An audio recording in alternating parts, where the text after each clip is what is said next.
टांगी फुल ଦୋଳଯାତ୍ରା ଖୋର୍ଦ୍ଧା ଜିଲ୍ଲାର ଟାଙ୍ଗୀ ଅଞ୍ଚଳରେ ଅନୁଷ୍ଠିତ ହୋଇଯାଇଛି ପ୍ରସିଦ୍ଧ ଦୋଳଯାତ୍ରା। ଏହି ଦୋଳଯାତ୍ରାର ନାଁଟି ରହିଛି ଫୁଲ ଦୋଳଯାତ୍ରା।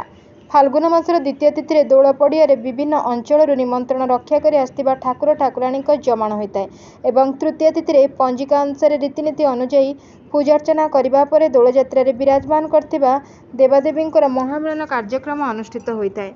ଶହ ଶହ ବର୍ଷ ଧରି ଏହି ପରମ୍ପରା ଟାଙ୍ଗୀ ବିଜ୍ଞାପିତ ଅଞ୍ଚଳରେ ପାଳିତ ହୋଇ ଆସୁଛି। ଏହି ଦୋଳଯାତ୍ରା ମୁଖ୍ୟ ତଥା ରଜା ଶ୍ରୀ ଶ୍ରୀ ଲୋକନାଥ ଦେବଙ୍କ ନିମନ୍ତ୍ରଣ କ୍ରମେ ଟାଙ୍ଗୀ ଅଞ୍ଚଳର ପ୍ରସିଦ୍ଧ ଶୈବପୀଠ ଶ୍ରୀ ଶ୍ରୀ ବାଲୁଙ୍କେଶ୍ୱର ଦେବ ମନ୍ତ୍ରୀ ପଦରେ ବିରାଜମାନ କରିଥାନ୍ତି।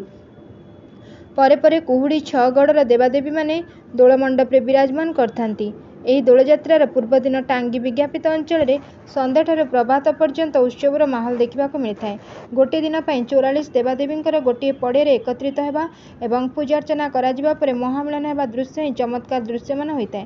ହଜାର ହଜାର ଭକ୍ତ ଶ୍ରଦ୍ଧାଳୁମାନେ ଠାକୁରଙ୍କର ଏହି ମହାମିଳନକୁ ଦର୍ଶନ କରି କୋଟି କୋଟି ଆଶୀଷ ଲାଭ କରିଥାନ୍ତି ଏବଂ ସମବେତ କଣ୍ଠରେ କୁହନ୍ତି ହର ହର ମହାଦେବ ହର ହର ଶମ୍ଭୁ।